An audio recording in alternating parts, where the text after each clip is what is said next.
Do you think it would be better para kay Vice Presidente Duterte kung personal siyang a-attend dito sa impeachment trial? Because on one hand, they are questioning the legitimacy of the impeachment process, the motives behind it.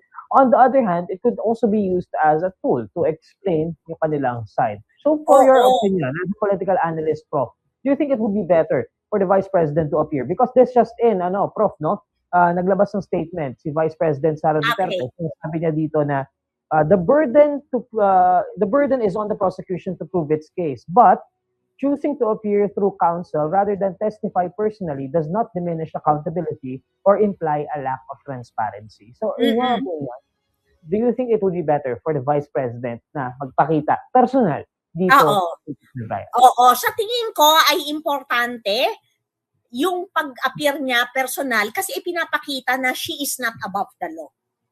Kasi kasi hindi na siya nagpakita, 'di ba, sa House of Representatives, sa Committee on Justice na binibigyan siya ng pagkakataon noon.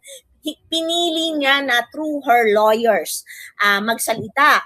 Makikita rin natin in a way parang yung duplicity nila ng opisina niya kasi on the one hand, nag-a-appear sila, mayroon siyang prosecution, mayroon siyang defense team, nag-present sila ng counter evidence, counter arguments, pero kino-question din nila yung proseso.